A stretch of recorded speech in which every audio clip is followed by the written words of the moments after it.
Welcome to Twilight Fables, where we dive into the shadows of stories you thought you knew.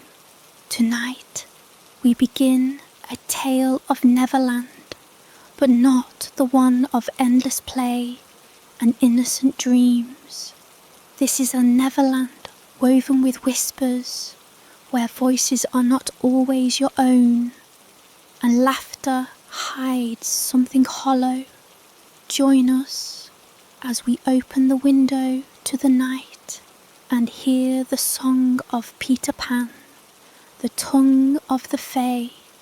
The nursery was quiet, but not silent.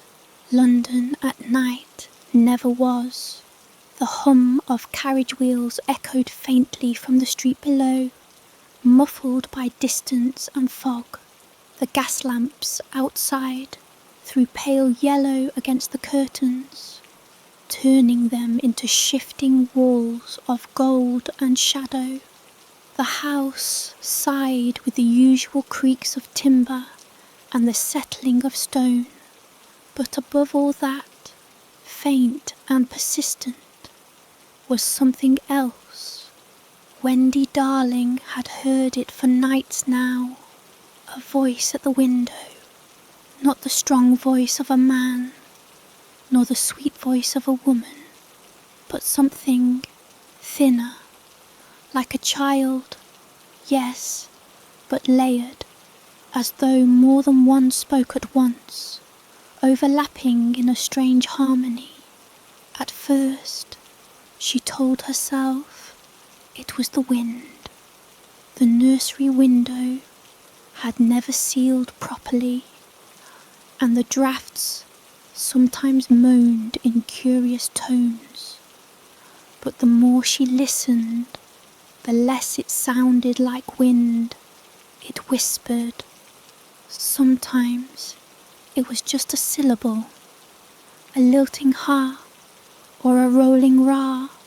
Other times it was a string of sounds, hushed and quick, like a secret language. She had never heard words like them before, and sometimes, beneath the whispers, came laughter, high, boyish laughter, cut off too suddenly, as though something else had told it when to stop. Michael, the youngest, was too small to notice.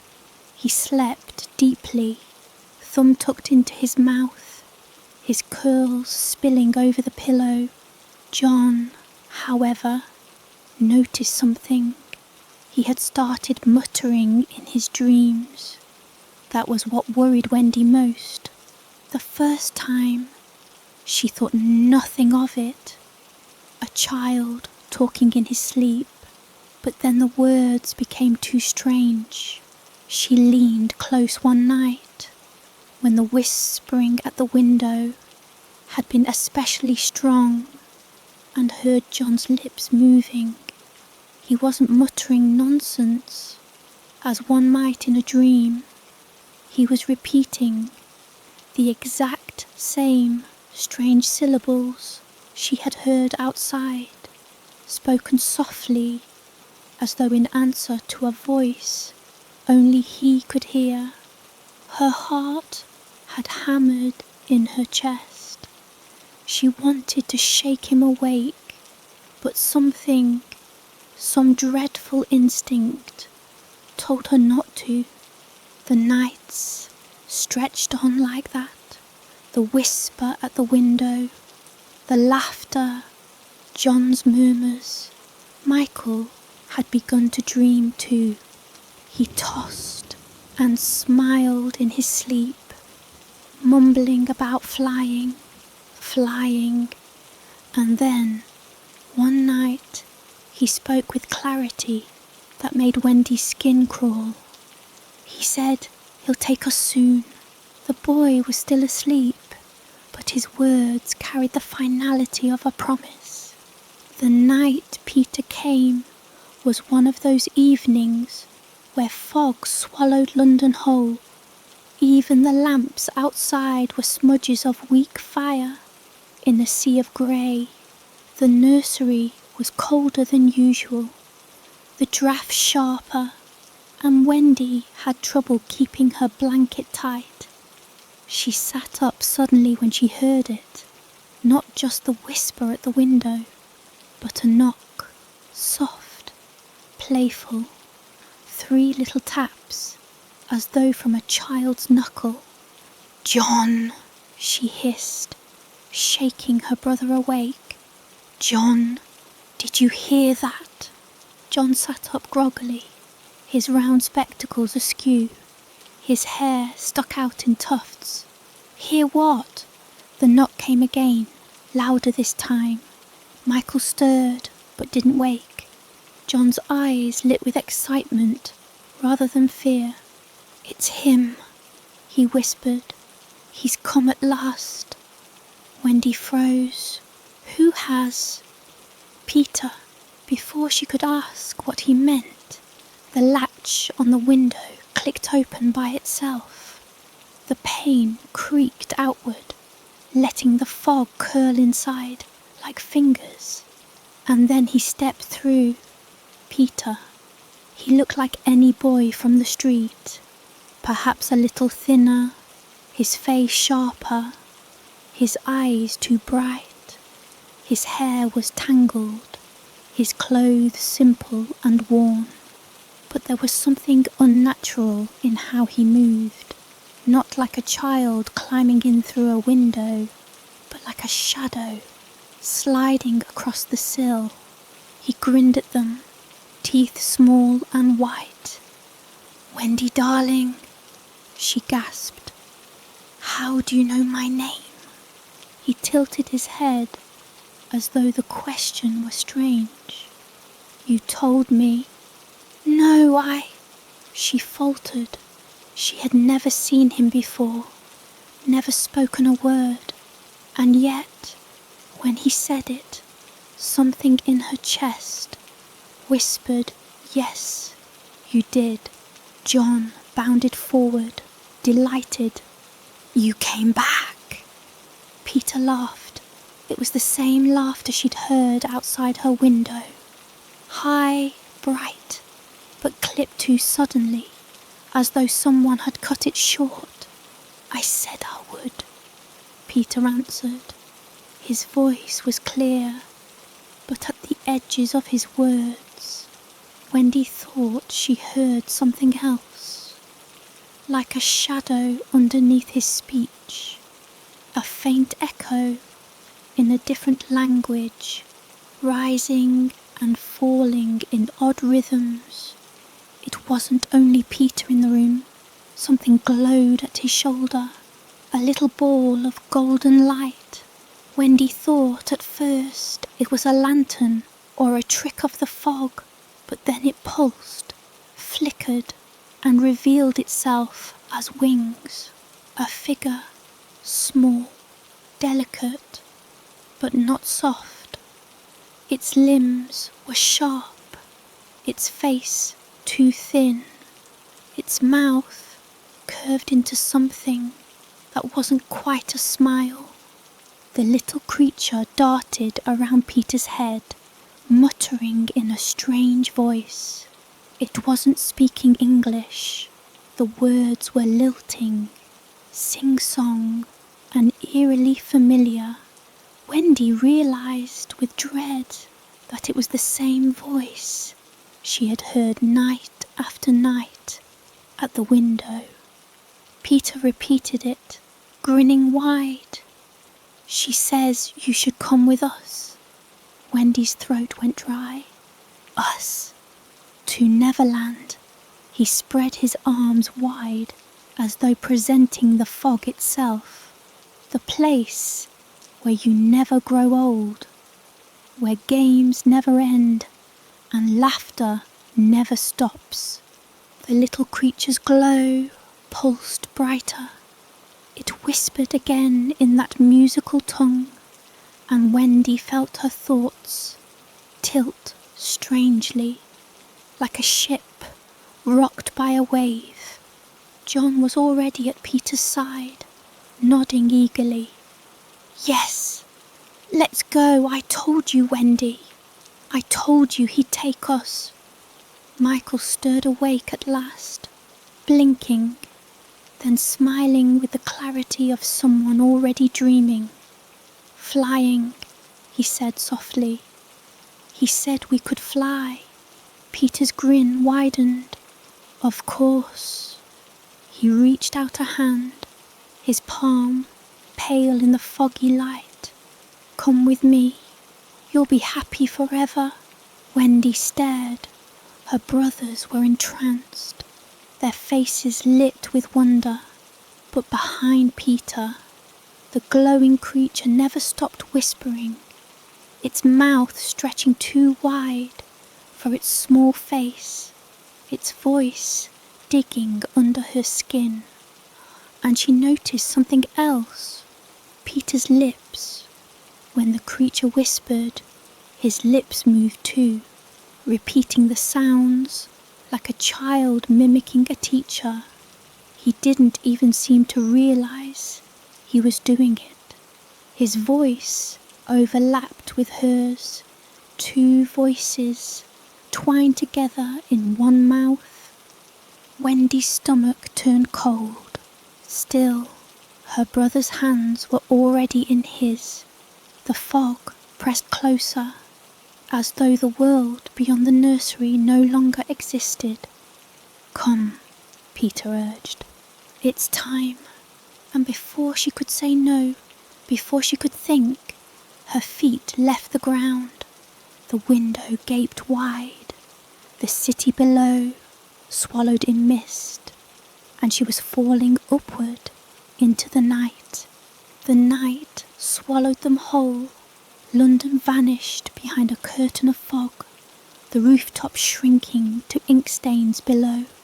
Wendy's stomach lurched as her nightdress whipped about her, her hair tearing at her face in the wind. She wasn't falling, though her body screamed that she should be. She was lifted, pulled by an unseen tide. Peter laughed as he darted ahead, dragging John by the hand. Michael clung to Wendy, his small arms tight around her waist, his face buried against her shoulder. The glow at Peter's side, that creature, that thin-limbed thing with wings, shimmered brighter as it circled him, whispering in its strange tongue. Each time it spoke, Wendy felt her stomach drop, not from the height, but from something deeper. The words made her skin prickle, her thoughts muddled. She looked at John and saw his lips moving, repeating those same lilting sounds. "John," she gasped, trying to shake him from it. "Stop! Don't say those words." But he didn't even look at her. His eyes glowed faintly in the darkness, reflecting the strange golden shimmer of the fairy. Peter turned back, grinning. His teeth gleamed too white, too sharp in the moonlight. "Isn't it wonderful, Wendy? You've never flown like this before." Her heart hammered in her chest. I don't understand. How are we? Don't think." His voice was cheerful, but beneath it, she heard another tone, softer, sharper, like an echo of his words in another language. "You'll ruin it if you think. Just listen." The fairy whispered again, and Peter echoed her, louder, his voice cutting through the wind. "Ilathan Maru 3. Suddenly, her body steadied. The wind that should have tossed her like a rag doll gentled around her, carrying her upward as though cradled by unseen hands.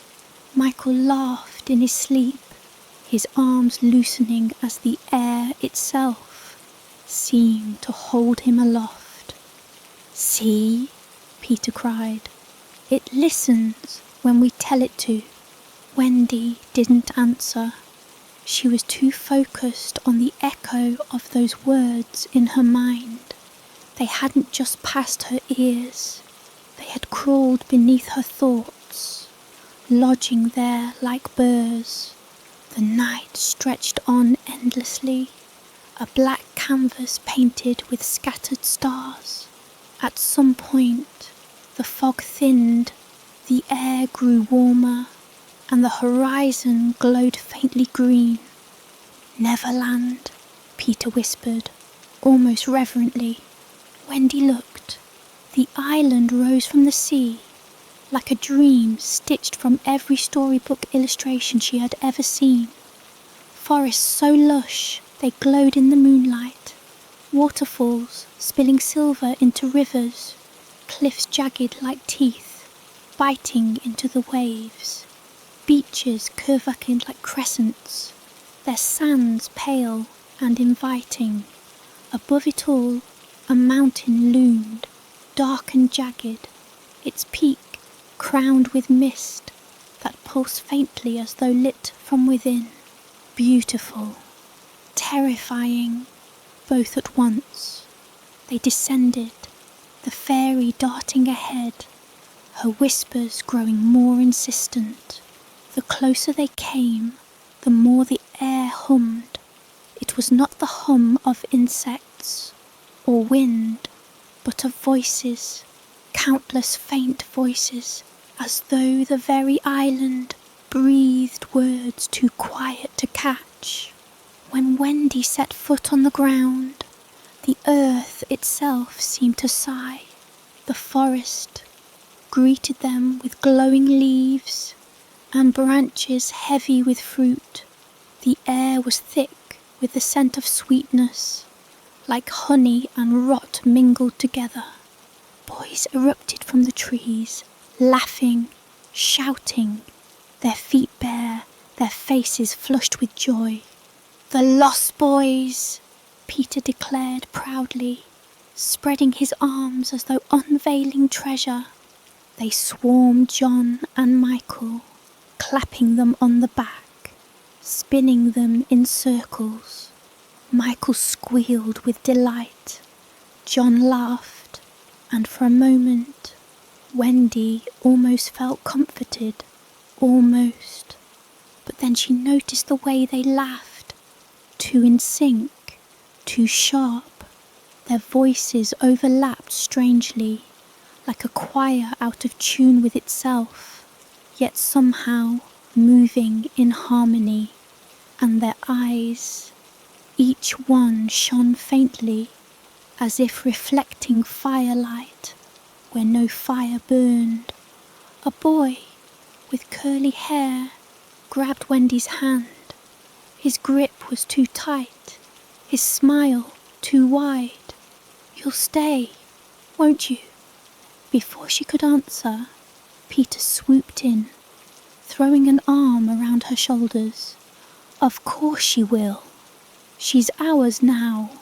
The fairy darted close, her mouth moving rapidly in that strange tongue.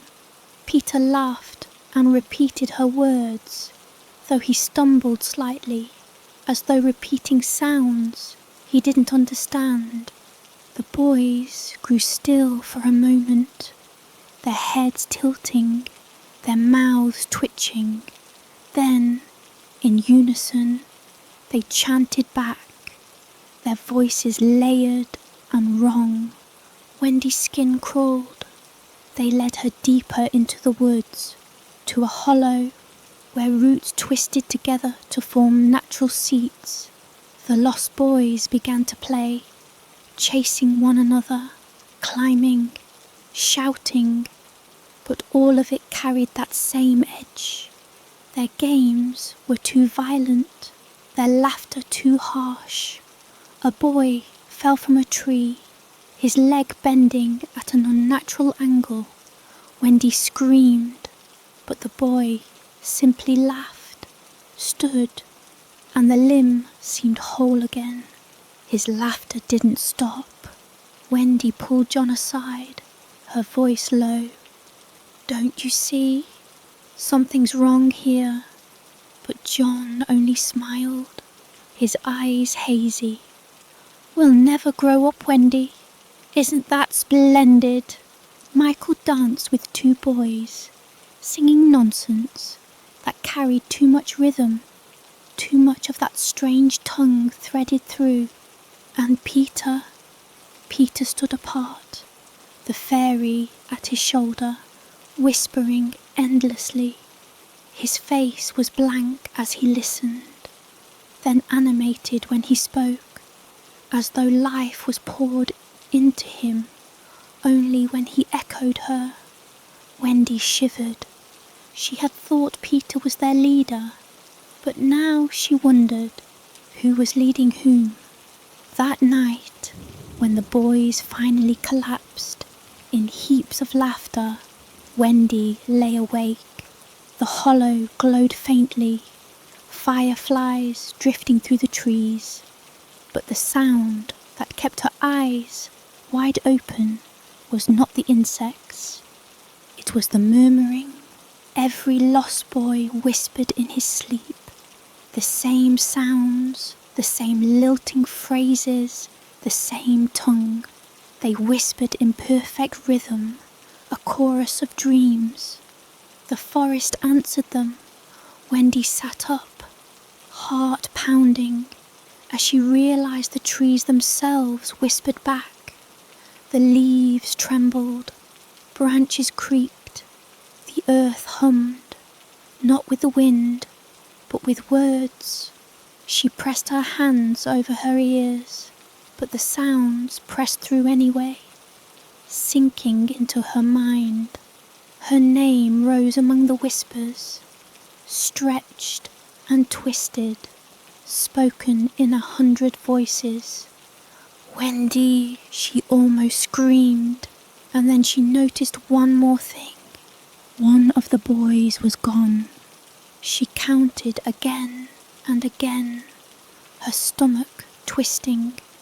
A boy with freckles, who had laughed louder than the others that day, vanished.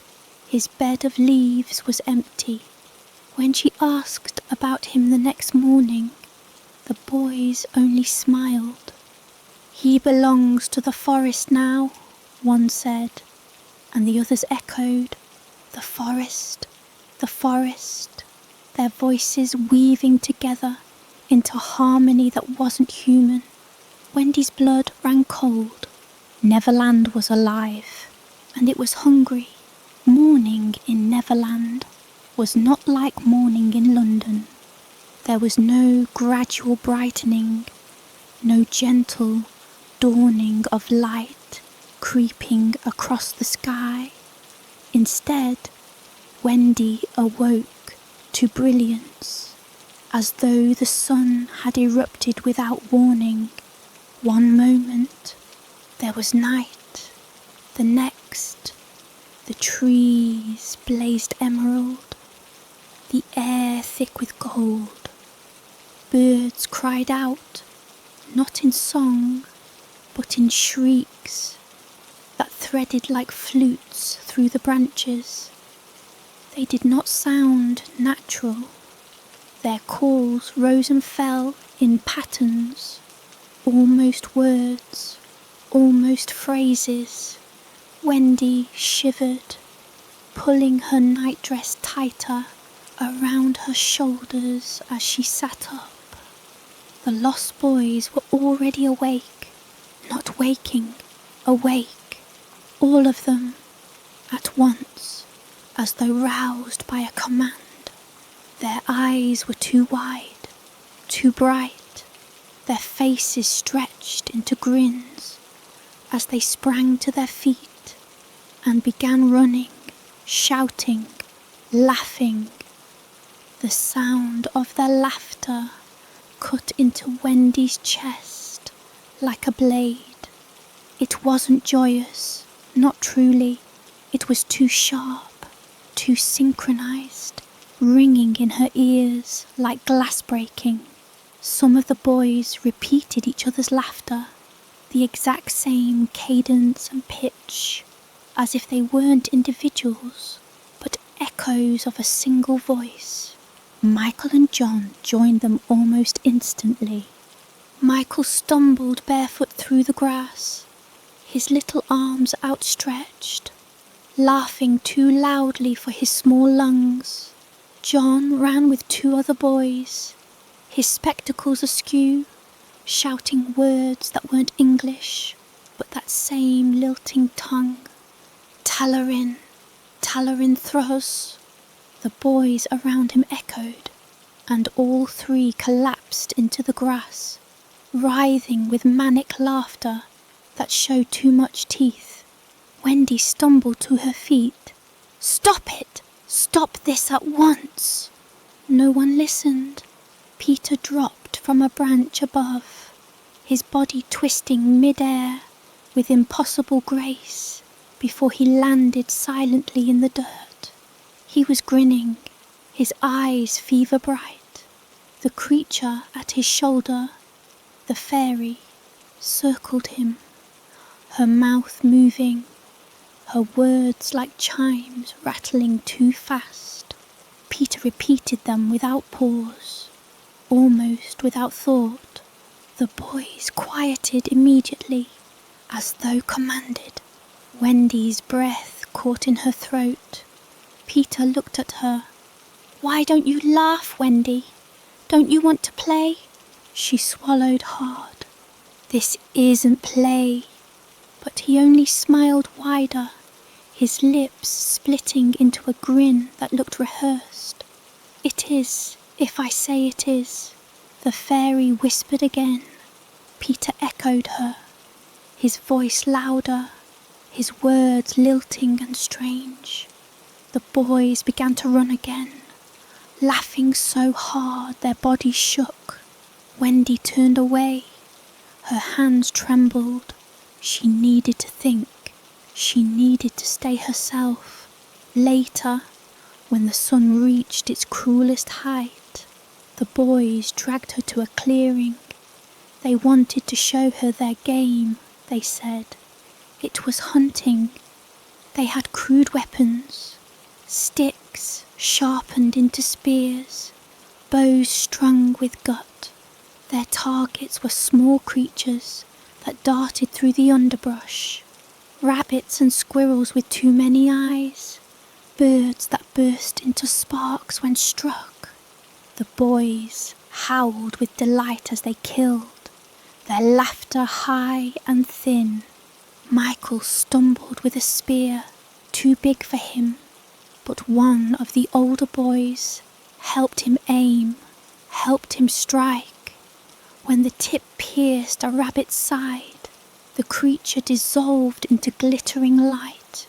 Michael screamed in glee, clapping his hands. Wendy felt bile rise in her throat. "Don't you see?" she whispered to John, who stood at her side, his face flushed from the chase. "This isn't right. These aren't real games." John's eyes were glazed, the lenses of his spectacles catching the sunlight. "They're real enough here." Wendy grabbed his arm. "Please, John, don't forget who you are." He looked at her for a long time, his grin faltering for just a heartbeat, and then the fairy's whisper cut through the clearing like silver thread, and his smile snapped back into place. "Wendy," he said softly, "don't ruin it." That night, the boys feasted. The clearing was lit with fires that burned green, their smoke twisting into shapes, faces, hands, creatures with wings. Wendy sat apart, her plate untouched, watching the others devour fruit that bled juice like wine. Peter sat at the head of it all, the fairy on his shoulder, whispering into his ear. His grin never faltered, his eyes shining with a light that wasn't his own. When the laughter swelled too loud, Wendy pressed her palms over her ears. It didn't help. The laughter wasn't just in the air, it was in her head. It pressed against her thoughts, filling every corner of her mind with its hollow mirth. She felt herself smile without meaning to, her lips twitching, her jaw aching. Her body wanted to join them. No, she thought desperately. No, no, no. She bit her tongue until the taste of iron filled her mouth. That was enough to keep her grounded, to keep herself. When the feast finally dwindled, when the boys collapsed in heaps of limbs and giggles, Wendy lay awake again, and she noticed one boy was gone. Again, the same as the night before. His place empty, his name unspoken. She shook Peter's shoulder, desperate. Where is he? Where's the boy who sat here? Peter blinked at her, as though she were speaking nonsense. There was no boy. Yes, there was. He had a scar on his cheek. But her voice faltered, her memory blurred. She tried to recall his face, his laughter, but all she heard was the forest murmuring, whispering her name, whispering forget. And when she looked at the others, their smiles were wide and empty. The forest, one boy said softly. The forest, the others echoed.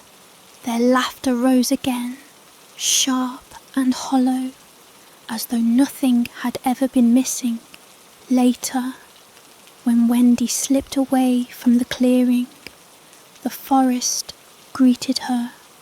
The trees hummed, the leaves whispered, the air trembled with words she didn't understand, yet somehow felt pressing against her thoughts. The forest was speaking, and the laughter of the boys was only its echo. Wendy clamped her hands over her ears, but she still heard it, not outside, but inside, in her blood, in her bones. Her breath came ragged, her heart hammering. She was not sure how much longer she could hold on to herself. And worst of all, she wasn't sure Peter wanted to. Wendy had begun to notice the changes in the boys. John no longer hummed the little tunes from home. Instead, he muttered the strange lilting words under his breath, murmuring constantly. Michael, small and usually full of uncontainable energy, sat still for hours at a time, pressing his hand against the earth as though listening. Even the older boys, curly and slightly, no longer bickered. They mirrored each other's movements with eerie precision, scratching at their necks, turning their heads in perfect unison, moving as if connected by invisible threads. The change was subtle at first, almost imperceptible, but Wendy's attention sharpened, and soon she could see that none of them were entirely themselves anymore.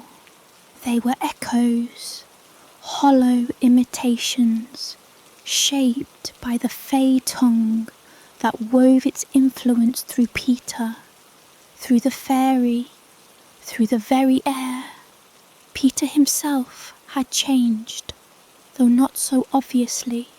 He still leapt and darted through the forest with impossible grace, laughing with that wild boyish delight. Yet there was a new calculation to his movements. His eyes lingered on Wendy, observing, not like a child seeking a playmate, but like a predator measuring its prey.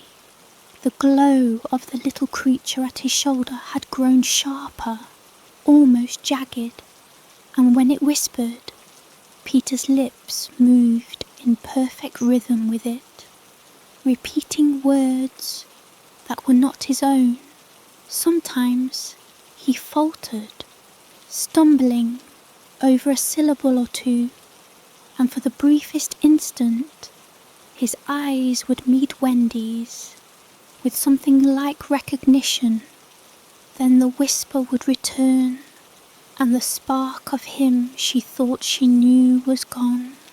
She wandered further into the jungle to escape the unrelenting presence of the boys and the whispers.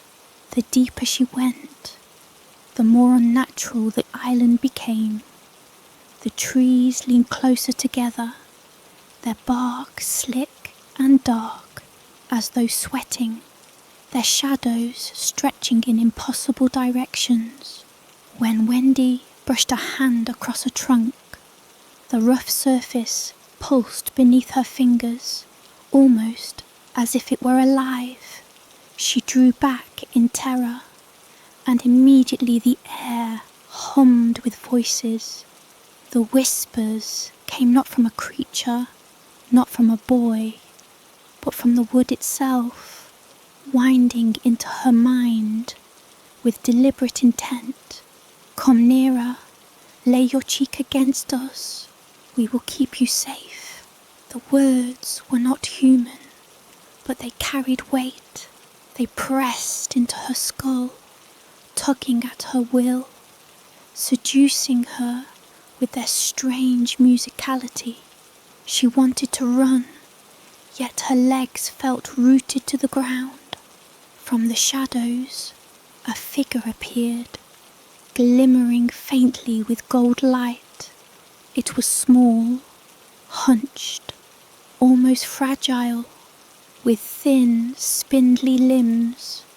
Its face was long and featureless, no mouth, no eyes, yet it opened its head as though splitting it down the middle, and from it poured the lilting fey tongue, rushing like a stream of notes and syllables that should not exist.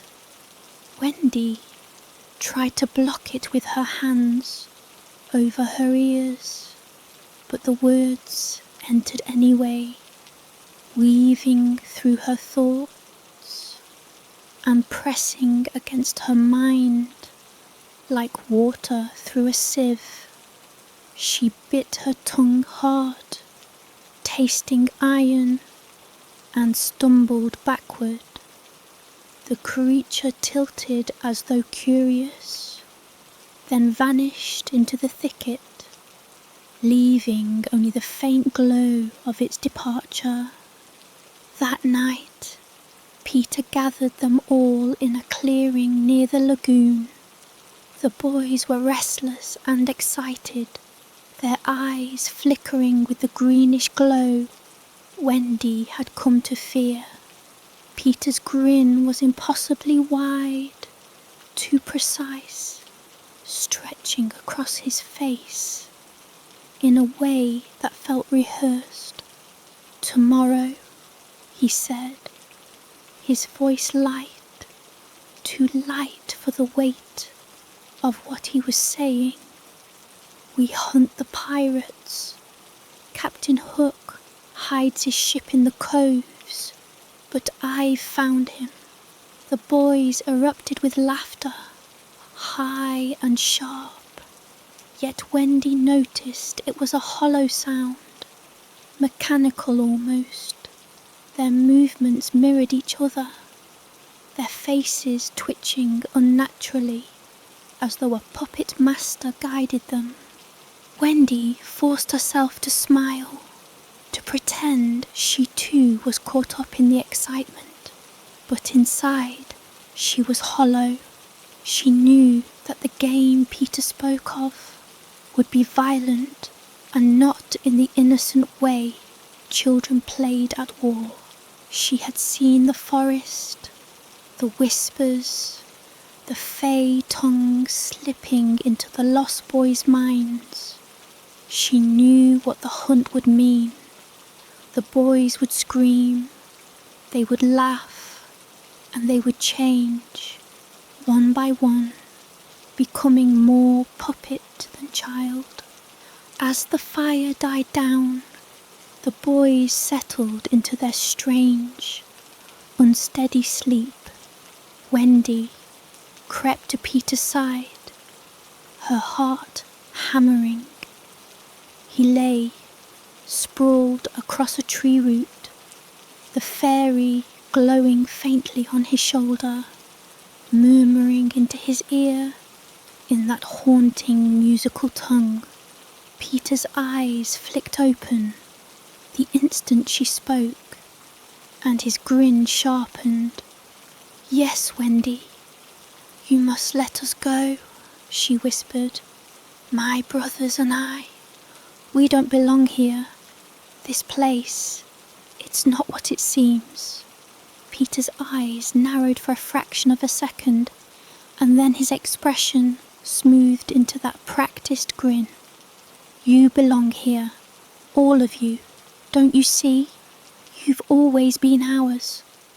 Tinker Bell is feeding you her words." Wendy tried, but even as she said it, she realized Peter was already repeating her in perfect rhythm, echoing the fey tongue that invaded his mind. He was not speaking for himself. His thoughts were no longer entirely his own. The echo of Tinker Bell's voice coloured every syllable. Wendy pressed her hands to her temples, trying to stop the hum in her skull. Around her, the boys stirred in their sleep, murmuring in the strange tongue, and the forest answered them. The leaves trembled, the bark of the trees quivered, the ground vibrated faintly beneath her. She understood then that Neverland was not just alive, it was aware. It listened, it waited, and it was hungry. She backed away from Peter, towards the lagoon. The moonlight silvered the water, casting ripples that looked like reflections of faces. Mermaids rose from the depths, their eyes black and empty, their mouths opening to spill the fey tongue in ripples that lapped at her mind. For a moment, her body moved toward them, as though compelled by the rhythm of the words, but she bit her lip, forcing herself away. The whispers pressed, demanding, begging, trying to unmake her will, but she clung to herself with teeth and fingernails. When she finally returned to the clearing, Peter was waiting. He stood as if planted by the earth itself, the boys arrayed behind him, their eyes glowing faintly green in the dying firelight. He smiled, sharp and unnatural. "You tried to run," he said, voice light but edged with menace. Wendy opened her mouth, but no words came. The air was thick with the whispers, the forest, the fey tongue. The boys' murmurs overlapped, echoing in the same twisted musical cadence. Wendy felt her body tremble. She wanted to scream, but all she could do was clutch her head and pray that somehow she could survive the night, that somehow she could resist the pull of the tongue that wrapped itself around Peter, the boys, and the very heart of the island itself. Wendy knew she could not stay in the clearing any longer. The whispers pressed against her skull, each word of the fey tongue a weight she could not shake. Even the lost boys, who had once seemed mischievous and lively, were now shadows of themselves, echoing every murmur that slipped from Peter's lips. She had to move, to find the one person she believed might still exist, outside the reach of Neverland's tongue. Captain Hook. The journey to the cliffs was perilous. The jungle shifted as if alive, branches twisting in her path, leaves brushing against her face like fingers trying to pull her back. Each step she took, she could feel the hum of the island vibrating beneath her feet, seeping into her bones. The farther she moved, the more insistent the whispers became, threading around her thoughts. Come back, join us, forget. She stumbled into a narrow passage of rock that led to a jagged cliff overlooking a cove. Below, the sea was black, except where moonlight hit the crests of the waves, and there, tethered loosely to jagged rocks, was Hook's ship. Its sails hung limp in the windless night, and the silhouette of the captain stood at the rail, dark and sharp against the silvered water. "Captain," she called, though the sound seemed swallowed by the vastness around her. He turned, the glint of a hook catching moonlight, and his eyes narrowed. "What are you doing here, girl?" His voice carried the usual edge of authority, yet there was something softer, almost wary beneath it, as if he, too, felt the corruption of the island pressing at the edges of reason.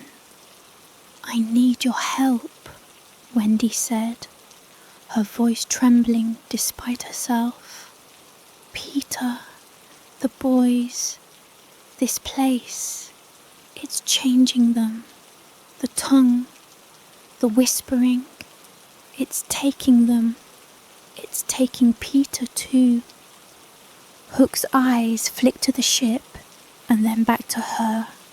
"I know what you mean. The island speaks in more ways than it should, and the children, they are not safe. You should never have come alone." She shivered. "I had to. You are the only one who might resist it."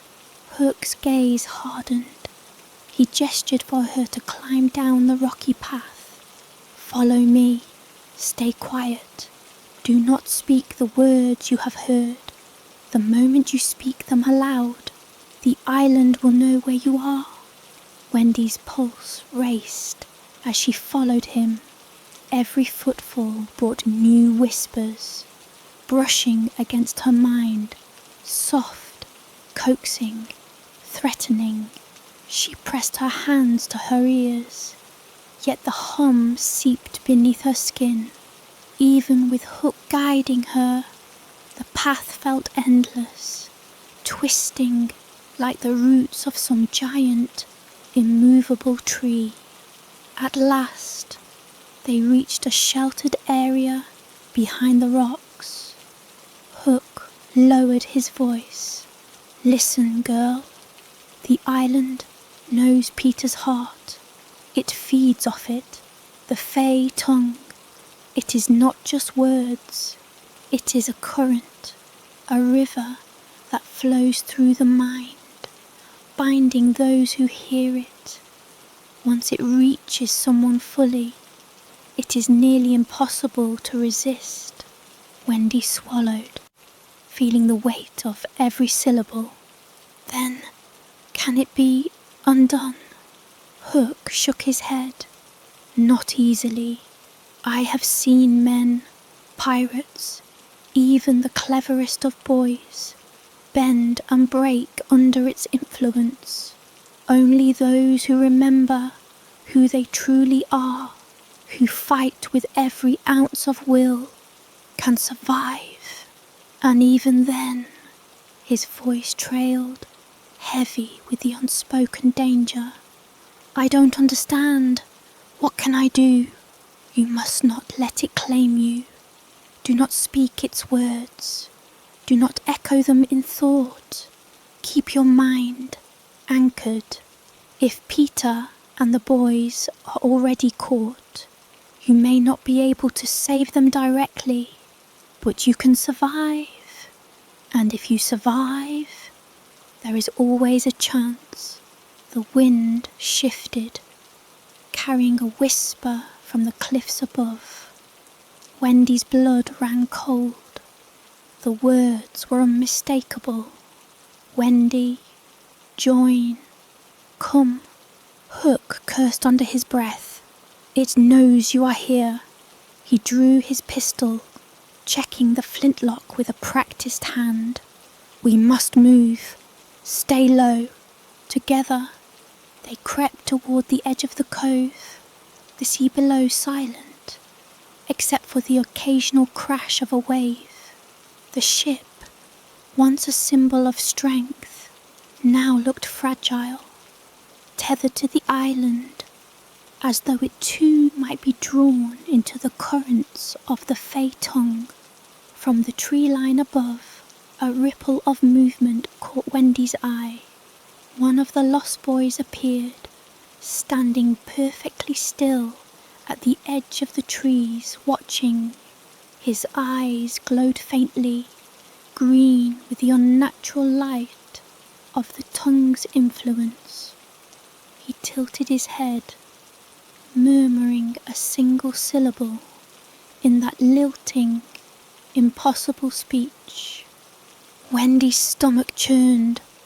He sees me. Hook's hand was on her shoulder, steady. Don't respond. Not with words, not with movement. You are not one of them.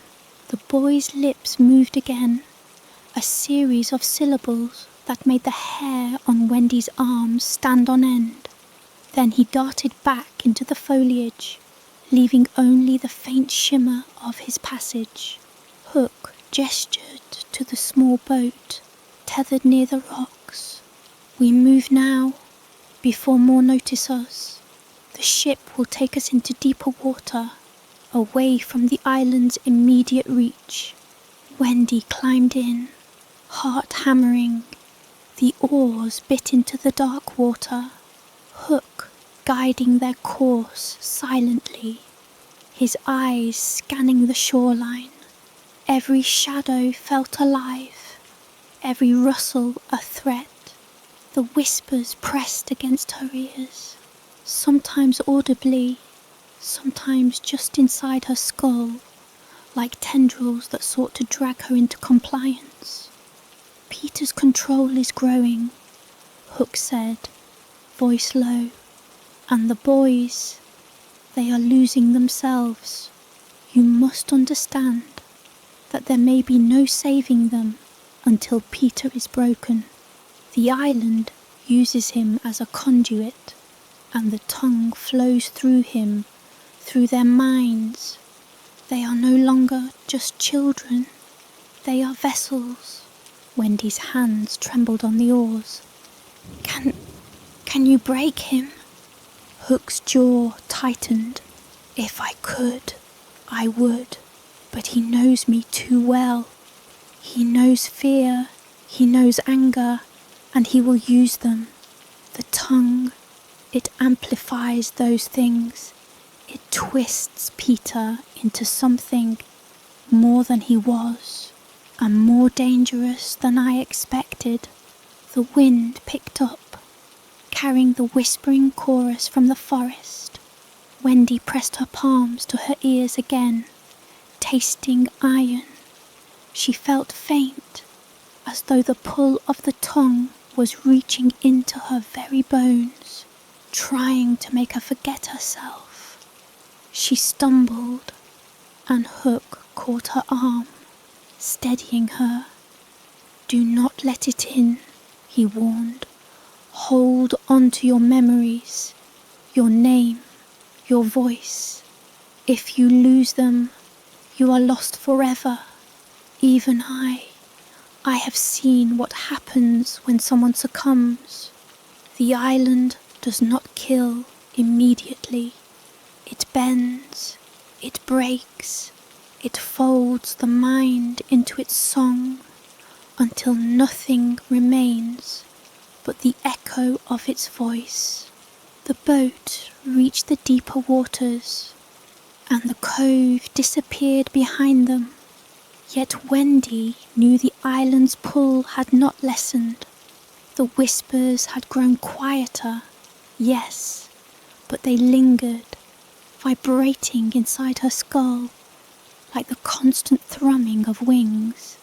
And from somewhere above the water, she heard the faintest, cruelest laugh, the echo of Peter's voice carried across the waves, layered with the tones of the fey tongue, calling, coaxing, claiming.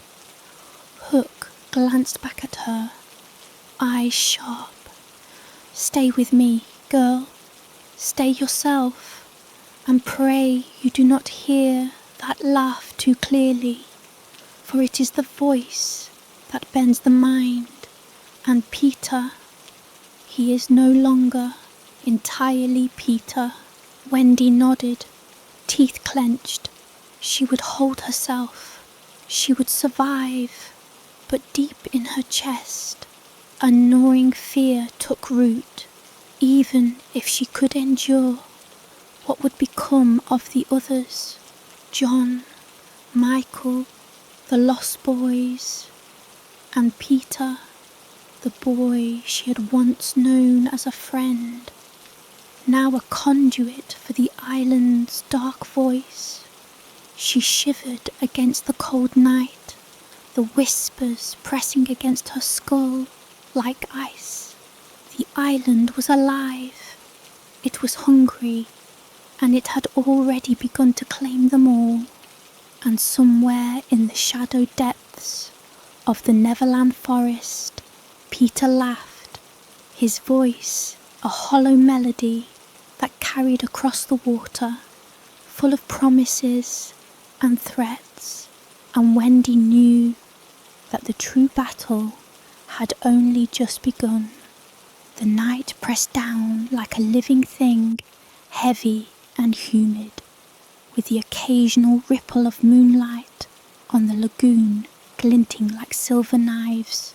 Wendy's hands ached from gripping the sides of the boat, and though Hook rowed steadily, she could feel the pull of the island in every shadow, every rustle, every faint cry that rose from the jungle. The fey tongue was everywhere, whispering in the spaces between her thoughts, threading itself into the edges of her memories. It was seductive, soft, almost beautiful, and yet underneath it all was a hunger that threatened to tear her mind apart if she allowed even the smallest syllable to slip from her lips. Hook rode in silence, his eyes scanning the tree line, his jaw set as though bracing against some invisible weights. "They are changing faster than I anticipated," he said quietly. "The boys, they are no longer children, not entirely. The tongue has begun to hollow them. The more Peter laughs, the more they bend. You saw how John and Michael move. It is contagious. It flows from him, through the fairy, through the island. The language is not just sound, it is infection." Wendy swallowed hard. "Then there's no hope for them?" Hook's eyes darkened. "Hope is not impossible, but it is fragile. If we try to confront Peter too soon, The boys will turn on us. If we wait, they may become irretrievable. And yet, he let the sentence hang, unspoken, the uncertainty pressing down on both of them. A faint cry drifted across the water, a voice caught between human and something else entirely. Wendy's stomach dropped. "Did you hear that?" she whispered. Hook did not answer immediately. His hand tightened on the oar, white-knuckled. "Peter," he said at last, "he knows we are coming. He is calling them, shaping them, pulling them further into himself. That voice you heard, it is not just a child, it is Peter's will, carried through the tongue, through the forest, through the boys. Listen, Wendy, do not echo it, do not respond, not even in thought." Wendy's chest ached with the fear pressing into her ribs. She pressed her hands to her ears, but even as she tried to shut the sounds out, she felt the pull beneath her skin. One syllable, one phrase, and her body might obey, her mind bending toward Peter's will. She clenched her teeth and forced herself to remember the small things from home, the warmth of her mother's hand, the smell of the tea, the sound of London streets far away, anything to anchor herself. The boat touched shallow water near a small cove. Hook guided them silently toward the dense tree line, his eyes flicking constantly.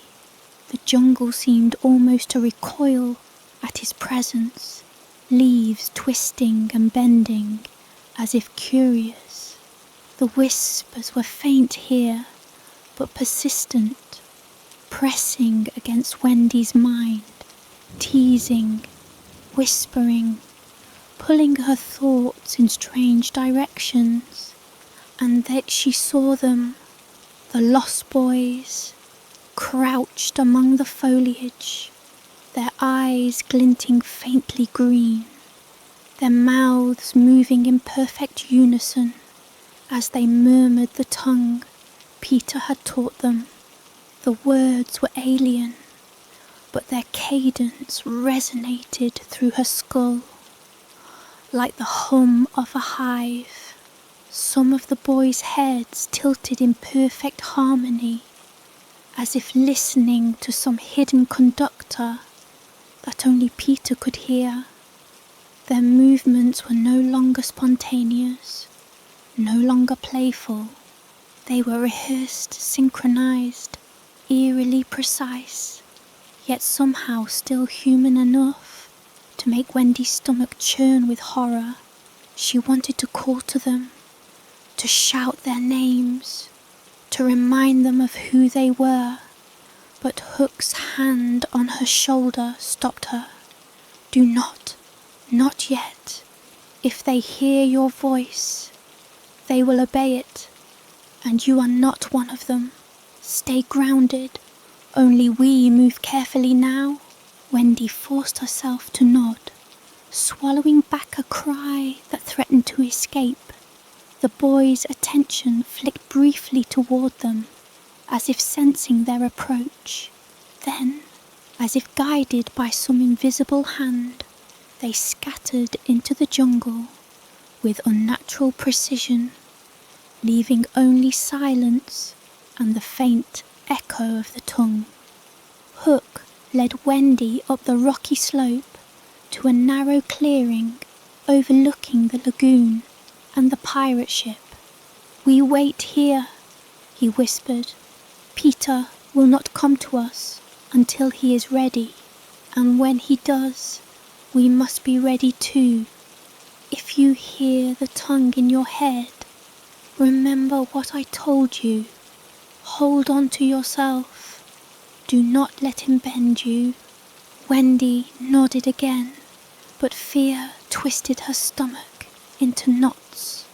The forest hummed and whispered of around them, leaves trembling with every syllable of the fey tongue. Somewhere in the distance, a laugh rose, unmistakably Peter's, sharp and musical, carried by the island itself, bending the air, shaping the shadows. The sound pressed into Wendy's chest, coaxing, claiming, calling her name. She pressed her hands over her ears and shook her head, fighting against it. Hours passed. The moon rose higher, casting silver across the water. The whispers ebbed and flowed, sometimes quiet, sometimes rising like the swell of an unseen tide. Wendy felt exhaustion creeping into her bones, but she forced herself to remain alert, to cling to her own thoughts. Hook sat beside her, silently polishing his pistol, his eyes never leaving the tree line. Suddenly, a movement caught Wendy's eye. A shadow darted between the trees, swift and silent. Her breath caught in her throat. "They're coming," she whispered. Hook's hand tightened on hers. "Stay calm. Let me do the talking." The figure emerged fully into the clearing. It was Peter. His grin was impossibly wide, his eyes glinting with that strange, feverish light that Wendy had learned to fear. Tinker Bell hovered at his shoulder, whispering in that lilting, impossible tongue, and Peter's lips moved perfectly in time, repeating every syllable. The lost boys fanned out behind him, silent, glowing faintly green, their mouths moving in unison, whispering the words they could no longer contain. Peter's voice rang out, musical and cruel. "Wendy, my dearest Wendy, why do you hide from me?" Wendy forced herself to stand, pressing her hands to her ears, trying to keep the words from sinking into her mind. "I'm not yours, Peter," she said, voice trembling. You're not the boy I knew. The island, it's taking you." Peter laughed, a sound that rippled like water, layered with the whispers of the fey tongue. "I am myself," he said, "and you belong here. You all do. The island calls you, Wendy. Can you hear it? Do you hear it now?" The lost boys echoed him perfectly, repeating the syllables in unison, their eyes bright and empty. Wendy felt her knees weaken. The tongue reached into her, pressing, probing, trying to twist her thoughts.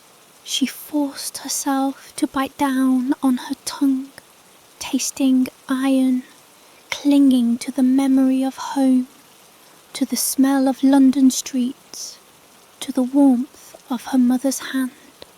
Hook stepped forward, pistol raised. "Peter," he said, voice steady, "you will not bend her, not while I live. If you want her, you will have to go through me." Peter's grin faltered for the briefest instant, a flicker of the boy he had been.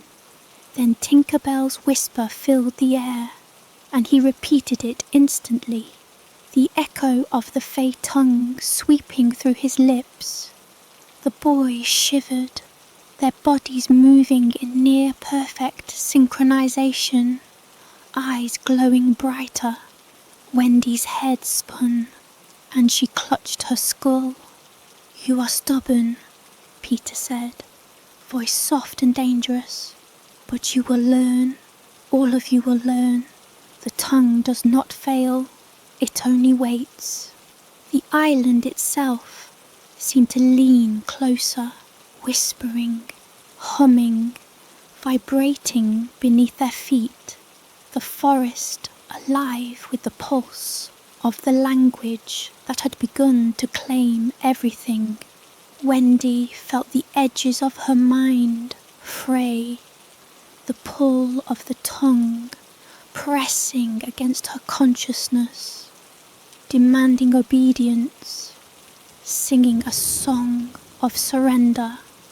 She pressed her hands over her ears and bit down hard, forcing herself not to answer, forcing herself not to echo the words, forcing herself to remain herself, even as the island whispered and Peter smiled, and the lost boys whispered behind him in voices that were no longer theirs.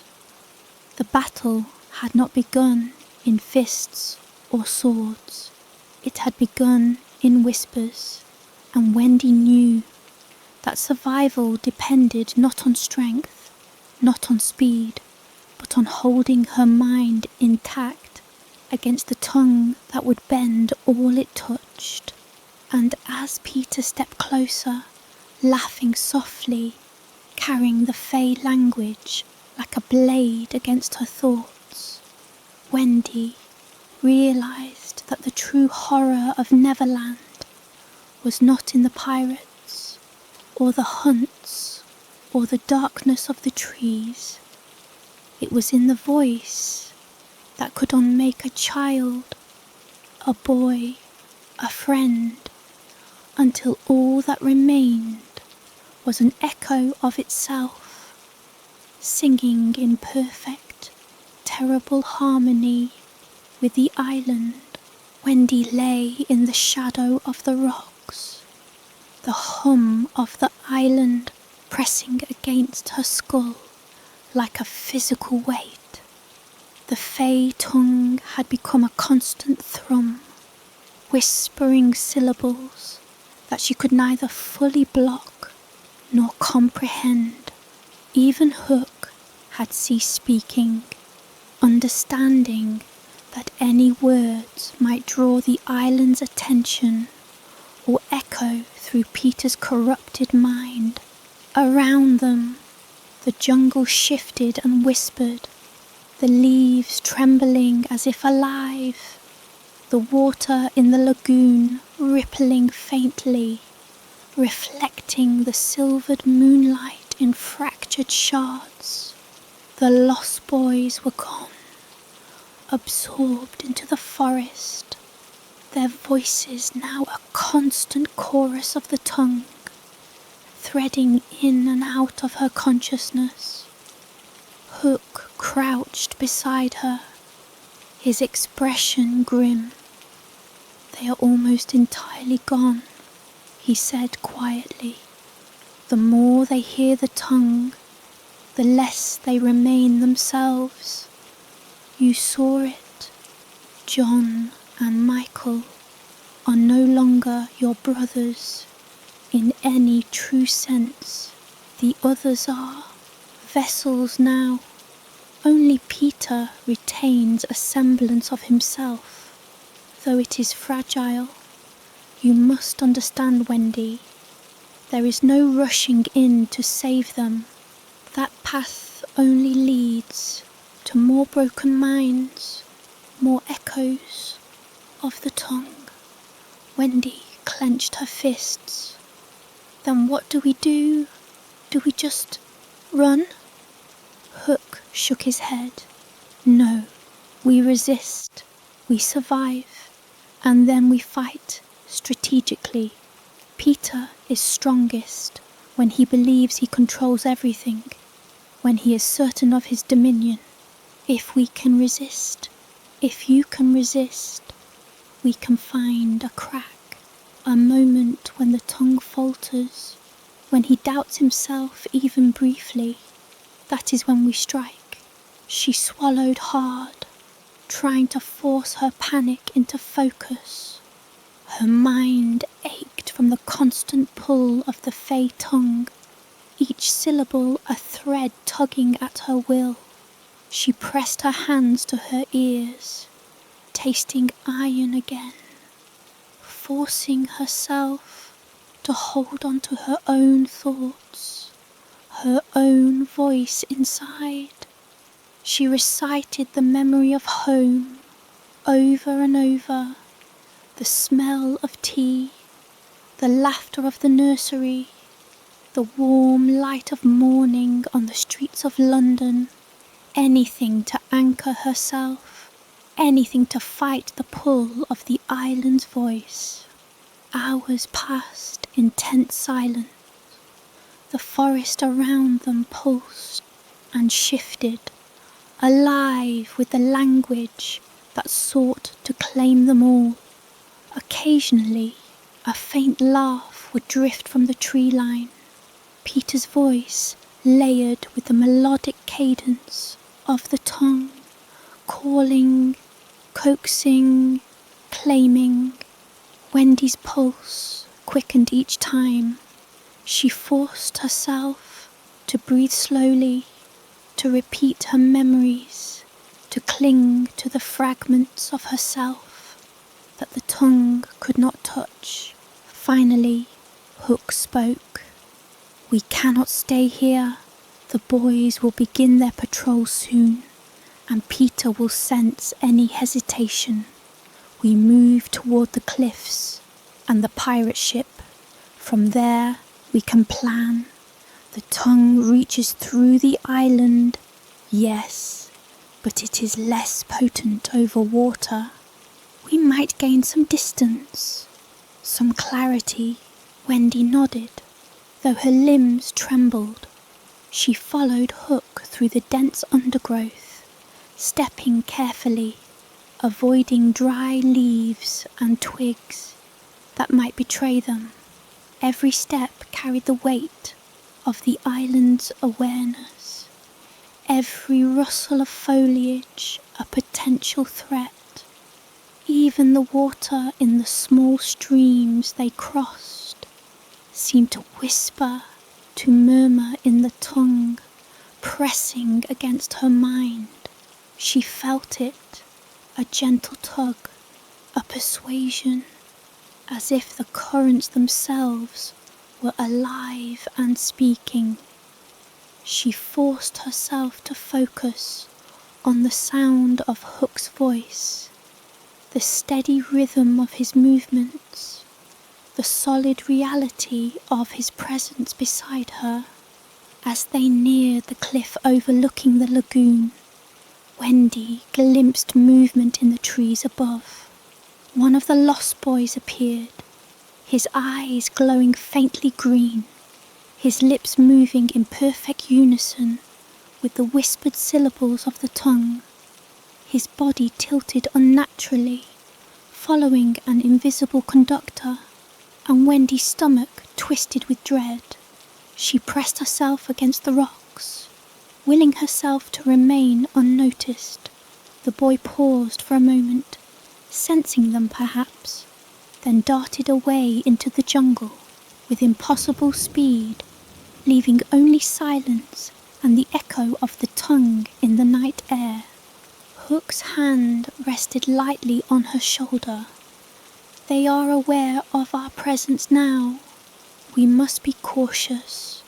Do not engage, not yet. The moment you react, the tongue will pull them fully, and they will no longer be your brothers, your friends, but instruments of Peter's will." Wendy nodded, teeth clenched. Her heart pounded in her chest, and she could feel the island's pull against her mind, each syllable of the tongue pressing into her consciousness, demanding surrender. She closed her eyes and recited the memories of home aloud in her mind, each phrase a tether, a lifeline. She imagined the nursery, the laughter, the small warmth of a firelit room in London. The images kept her grounded, and slowly the pull of the tongue seemed to recede, just enough for her to breathe without panicking. The pirate ship loomed below, silent and still, its sails drooping in the night air. Hook led her down the rocky path toward the water, moving with practiced stealth. The forest seemed to lean closer, curious, probing, and Wendy felt the tug of the tongue stronger here than ever before. She pressed herself against the Hook's back, letting his steady presence guide her, letting his control anchor her wavering will. When they reached the small boat, Hook helped her climb in first. He took the oars, guiding them silently into deeper water. The moment they left the cove, Wendy felt the pull of the tongue weaken, the constant hum in her skull receding slightly. She exhaled, though cautiously, aware that the island's reach still extended far beyond them, through Peter, through the boys, through the very water. Hook rowed in silence, his eyes never leaving the distant shore. "We have gained some distance," he said quietly. "Not enough to be safe, but enough to think. You must remain vigilant, Wendy. The moment you falter, the tongue will find you, and Peter, he will find you." Wendy nodded, feeling the fatigue settle into her bones, but her mind was sharper than ever. She understood now that survival depended not on weapons or strength alone, but on resisting the pull of the tongue, on anchoring herself to the fragments of her own identity. She could not let Peter see her falter, could not let him hear a single syllable of the tongue from her lips. She would endure, and if she endured, there was hope. Hours passed, the moon tracing its slow path across the sky. The water reflected its light in fractured, silvery shards, and the forest behind them hummed faintly, a distant echo of the island's awareness. Wendy's hands ached from gripping the sides of the boat, and her jaw ached from keeping her teeth clenched against the urge to speak, to repeat the syllables that would unmake her. Finally, Hook slowed the boat, guiding them toward a hidden inlet where the water was sheltered, where they could rest, gather strength, and plan. "We cannot stay long," he warned. "Peter will not rest, and the boys will patrol.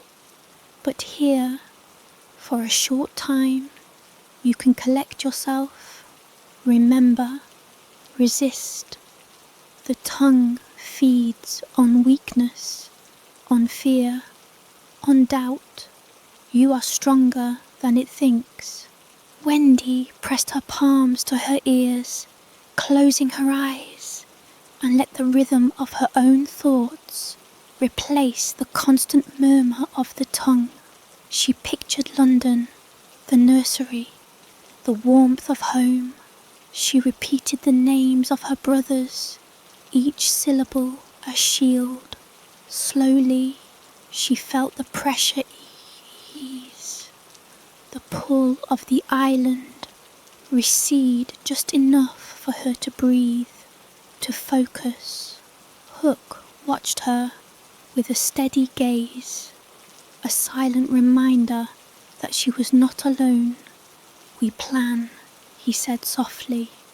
"We survive, and when the time is right, we strike." Wendy nodded, her resolve hardening. The lost boys were lost for now. Peter's mind twisted and bound to the island's will, but she would endure, she would resist, and when the moment came, she would fight, not with weapons, not with strength, but with the unbreakable tether of her own mind, her own voice, her own humanity. The night stretched on, the moonlight silvering the water, the hum of the island, a distant, insistent whisper. Wendy pressed herself into the bottom of the boat, holding tight to herself, knowing that the true battle had only just begun, and somewhere beyond the trees, Peter laughed, his voice carrying the fey tongue, carrying the power of the island, carrying the echo of all the children he had already claimed. But Wendy would not answer, not yet. The air was thick with the scent of wet leaves and salt, and the sky overhead was a deep, bruised purple as dawn approached. Wendy's muscles ached from hours spent holding herself steady in the boat, from gripping the sides to resist the pull of the tongue. Hook rowed steadily, his eyes flicking constantly toward the dark line of the forest where Peter and the lost boys had disappeared. Yet he said nothing. Silence had become their shield, their only way to preserve the fragile threads of their own minds. They reached a small, hidden cove, sheltered by jagged rocks and dense foliage. The water lapped gently against the hull, and for the first time that night, Wendy allowed herself a slow breath. The tongue's hum was faint to hear, but never fully gone. She pressed her palms to her temples, whispering fragments of her memories in her mind. London, the nursery, the warmth of her mother's hand, the laughter of her brothers. Each thought was a lifeline, each memory a shield against the insidious pull of Peter's corrupted voice. Hook led her onto the shore, keeping to the shadows. "We have little time," he said quietly. "The tide will not remain high long enough for our approach, and the island's awareness stretches far. Peter will sense any hesitation. Remember, the tongue thrives on fear. We must act with clarity and purpose." Wendy nodded, her resolve hardening. She felt the fatigue gnawing at her body, but her mind remained sharp, anchored in the fragments of her own reality. She knew that if she faltered now, the lost boys would be lost entirely, and Peter would grow stronger, more unassailable. The jungle loomed ahead, dark and oppressive, alive with whispers. The fey tongue slid through the trees, through the soil, through the very air, threading into her consciousness with every step.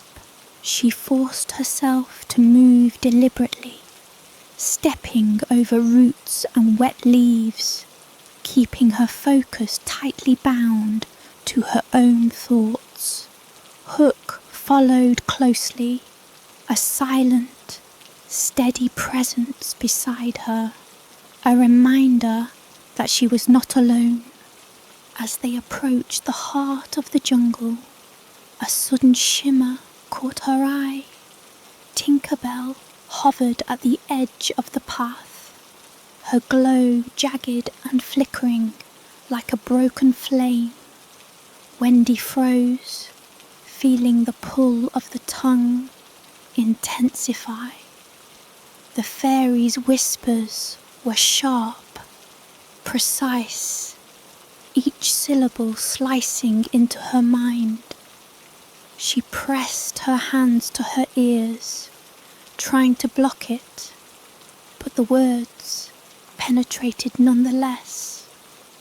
Hook grabbed her arm, steadying her. Do not respond, not with words, not with thought.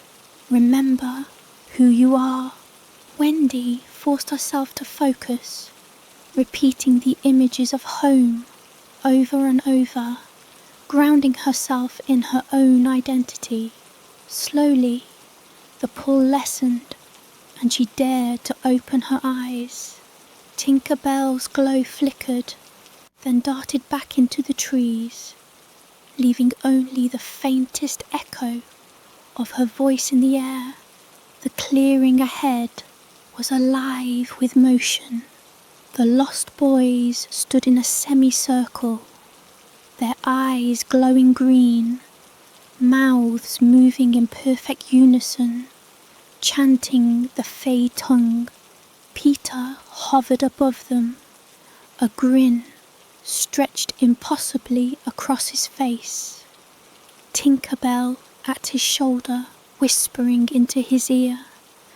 The air pulsed with the language, vibrating through the ground, through the trees, through Wendy's very bones.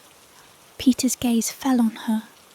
"Wendy," he said, his voice musical and layered with the tongue. "You should not have come alone. Do you hear it? Do you hear our song?" Wendy pressed her hands over her ears, forcing herself to speak aloud in her own mind, reciting fragments of home, repeating the names of her brothers, anchoring herself. She took a step forward. "I am not yours," she said firmly, her voice steady despite the pressure of the tongue, "and I will not obey." The lost boys shivered as if jolted, their eyes flicking toward her. Peter's grin faltered for the briefest instant, a flicker of recognition in his eyes. Then Tinker Bell's whisper swept over him, and he repeated it instantly, his eyes bright with unnatural light. The boys resumed their chanting, synchronized perfectly with Peter, their bodies moving with mechanical precision. Hook stepped forward, pistol raised. "You will not bend her, Peter," he said. "Not while I live. If you want her, you will have to go through me." Peter laughed, a sound that rippled like water, layered with the melodic cadence of the tongue. "You are stubborn," he said, "but you will learn. All of you will learn. The tongue does not fail. It only waits." Wendy felt the pressure of the tongue intensify, a wave of compulsion pressing against her mind. She forced herself to repeat her anchor thoughts, harder this time, sharper, each memory a spike driven into her consciousness.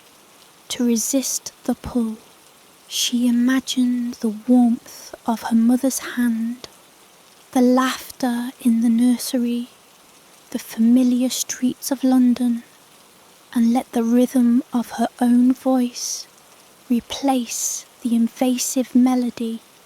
The lost boys stirred, their movements twitching slightly, as if caught between obedience and recognition. Peter's grin tightened. "They are slipping," he hissed, his voice low, urgent, threaded with the tongue. "They must obey." Wendy took a deep breath, forcing her fear into focus. She realised that direct confrontation would not work. The tongue flowed through Peter and the island itself, and any overt attack would only strengthen him. She needed a different strategy. She needed to create a distraction, something that would sever the immediate connection between Peter and the boys long enough to break the rhythm, to give them a chance to resist. She scanned the clearing. The trees were alive with whispers, the ground pulsing faintly. She remembered the lagoon, the water's reflective surface, and an idea formed. If she could draw the boys' attention to the water, perhaps the island's hold could be weakened temporarily. She picked up a smooth, heavy stone and hurled it into the lagoon with all her strength. The splash shattered the mirrored surface, sending ripples across the water, scattering reflections. The lost boys froze, their chanting faltering.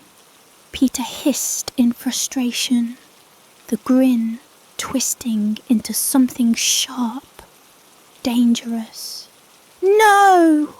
he cried, stepping forward, Tinkerbell fluttering anxiously at his shoulder. Wendy seized the moment. "John, Michael," she called, her voice carrying over the clearing. "Remember who you are. This is not you. Come back to me." The boys blinked, their green glow dimming slightly, their lips twitching as the words of the tongue wavered. Peter's eyes flickered with irritation and recognition, but the pull of the island was not enough to immediately reclaim them.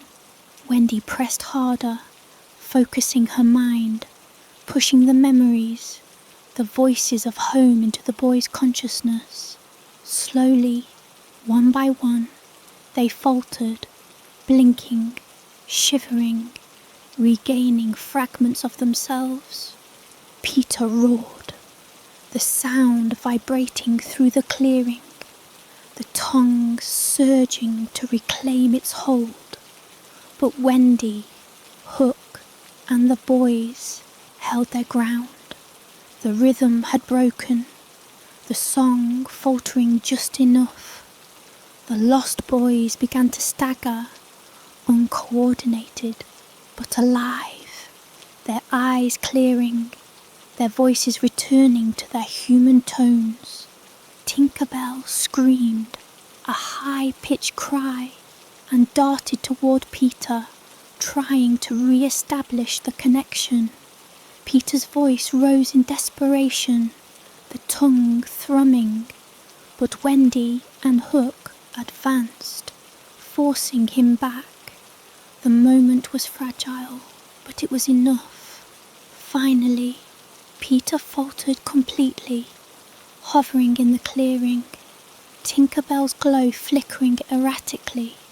Wendy stepped forward, eyes steady.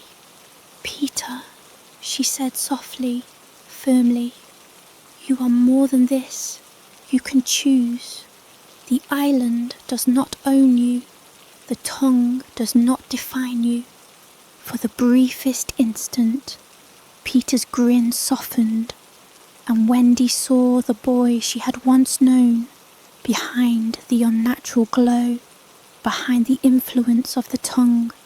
Then, with a final, shuddering motion, Peter's form shimmered, Tinkerbell darting frantically at his side, and the green glow in the boy's eyes faded entirely.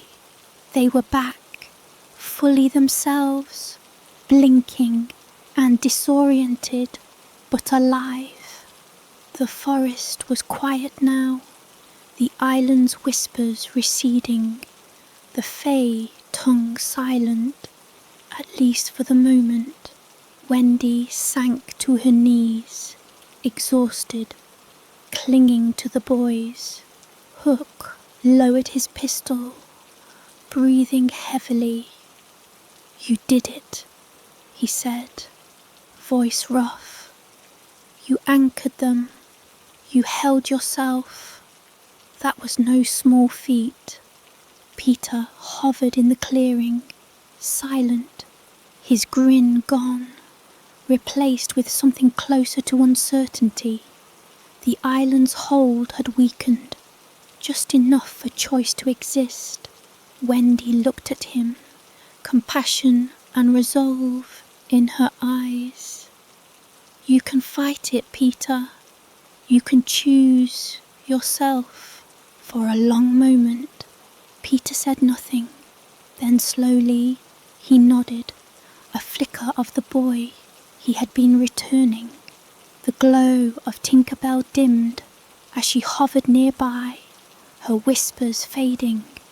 The jungle around them shivered, aware of the shift. But for now, the control had weakened. Wendy exhaled, letting the weight of the night lift slightly. The battle was not over. The island would not surrender easily, but they had survived. They had resisted, and for the first time in what felt like forever, hope existed. The first light of dawn seeped through the trees, turning the jungle into a tangle of gold and green. Wendy sat on the edge of the hidden cove, her legs dangling above the water, the fatigue in her muscles, a dull ache that refused to leave. Around her, the lost boys moved cautiously, their eyes wide and alert, still blinking against the lingering traces of Peter's control. They were themselves again, but the weight of what they had become clung to their expressions. John rubbed his temples, as if trying to erase some memory. Michael's small hands trembled slightly as he traced the water's surface with his fingers.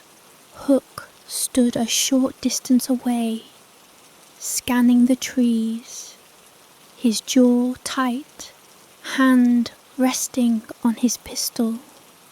For the first time that night, he lowered it slightly, though his eyes remained sharp. "They are awake now," he said quietly.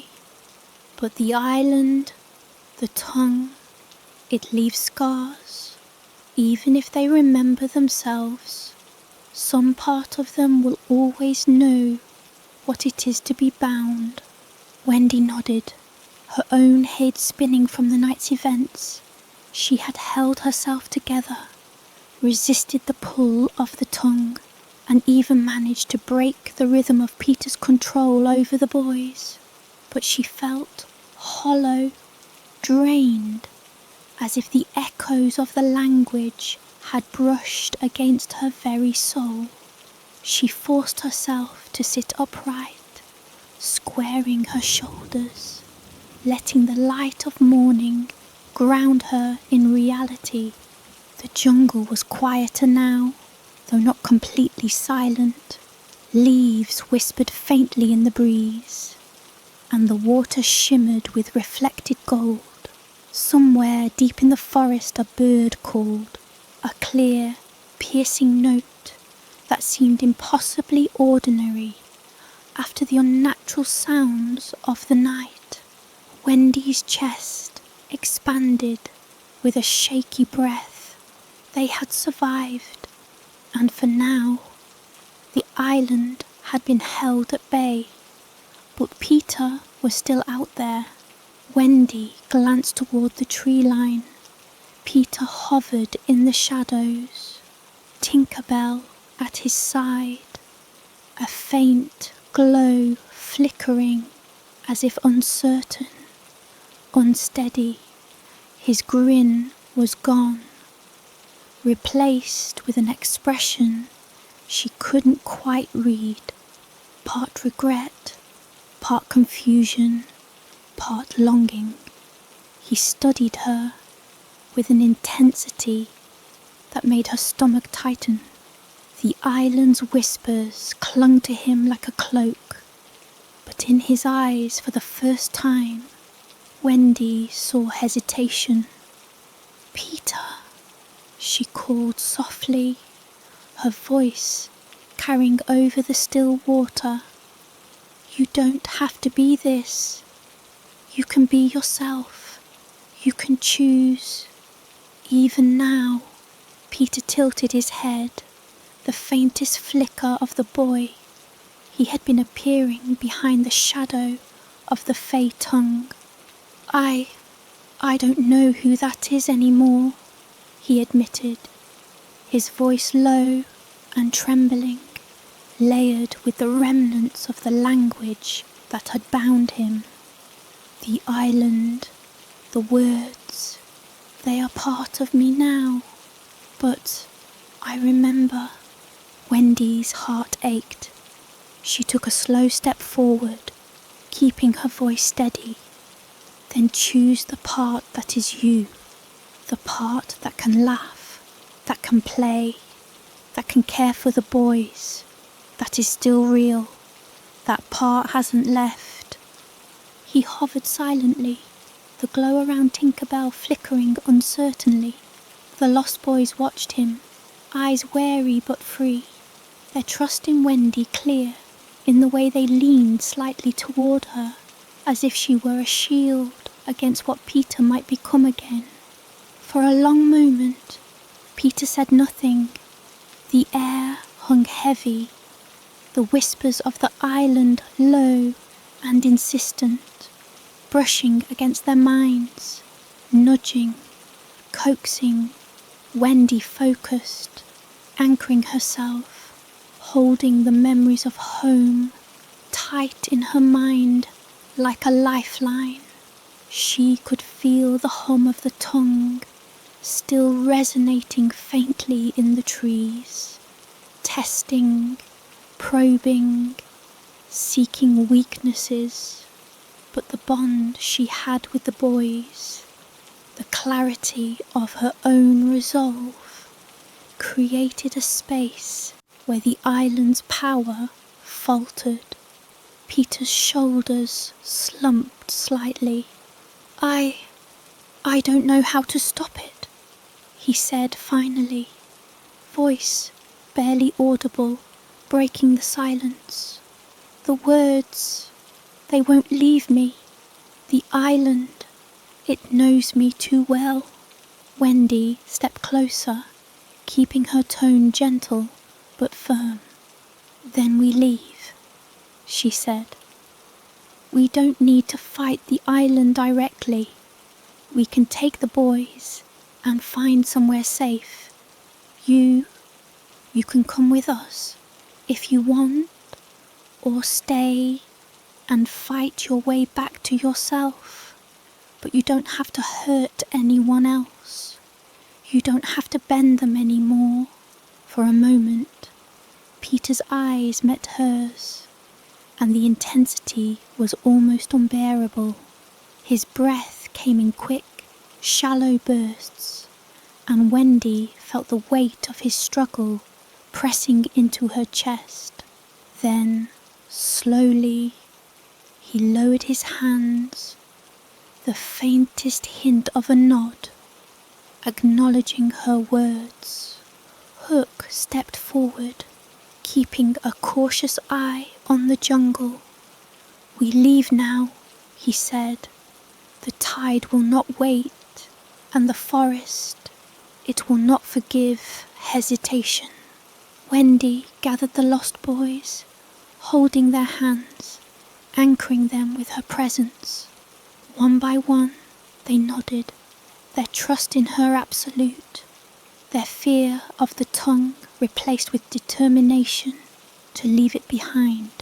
Michael clung to her sleeve, and John whispered something she couldn't hear, but the relief in his expression was unmistakable. As they moved toward the cove, Peter hovered behind them, silent, unthreatening. The island hummed faintly, as if protesting, but the urgency of leaving pressed the air into their lungs, guiding them forward. Wendy felt her own fear fading slightly, replaced with a cautious hope.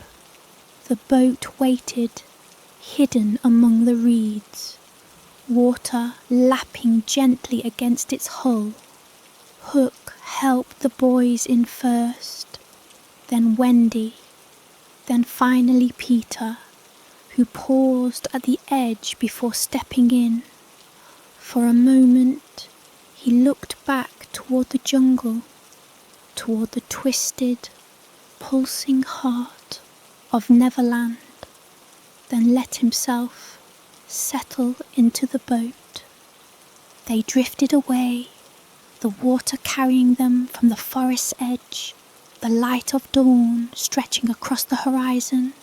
The jungle behind them seemed smaller, less threatening, though its whispers still trailed faintly on the wind. Wendy leaned against the side of the boat, holding Michael close, glancing at John and the others. They were shaken, changed, but alive. Peter sat quietly, still watching the jungle, still processing, but unthreatening. Wendy understood that the island had left its mark on him, that the Fey tongue had altered something in his soul that might never fully return to innocence. Yet the choice was his now, and for the first time, she felt a measure of peace. Hook rode in silence, his focus on the water ahead. He knew the island would not give up easily, that its power lingered, subtle and insidious. But they had survived, and that was enough for now. The boys were free. Peter had a chance at himself, and Wendy had endured, had resisted, and had emerged stronger than before. Hours passed as the sun rose higher, and the jungle faded behind them. The boys whispered to one another, tentative but alive, reclaiming their voices, reclaiming their freedom. Wendy smiled faintly, brushing damp hair from her face. "We made it," she said softly, more to herself than anyone else. Peter's gaze met hers, and for a long moment no words were exchanged. Then he spoke quietly, with a note of something almost human, almost real. "Thank you," he said, "for reminding me who I am, or was, or maybe who I can still be." Wendy nodded, her own chest lightening with relief. "You're not lost, not completely. You just need to remember yourself." The boat drifted further, the jungle receding into the distance, the whispers fading, but never entirely gone. Wendy held on to the boys, to the warmth of their hands, the familiarity of their voices, and the fragile hope that they had all survived the darkness of the Fey tongue. The island remained behind them, a reminder of danger, of power, of what could happen if the tongue ever rose again. But for now, they had each other, and that was enough. The lost boys laughed softly, tentative at first, then stronger, reclaiming their innocence, their humanity, their freedom. And Wendy breathed, deeply, fully, feeling the weight lift from her shoulders. She had faced the darkness, resisted it, and emerged on the other side. She was not the same girl who had first flown to Neverland, but she was herself, and that mattered more than anything. Peter leaned back, quiet, watching the water. He did not speak again, but he did not interfere. Wendy knew that the island would remain a part of him, a shadow always at the edge of his mind, but the choice had returned, and for now, that was enough. The sun rose higher, gilding the water with gold. The boat moved steadily, carrying them toward a future that, while uncertain, was entirely theirs. Wendy closed her eyes, letting the warmth of the morning sun fill her, letting the laughter of the lost boys wash over her. They had survived, they had endured, they had resisted,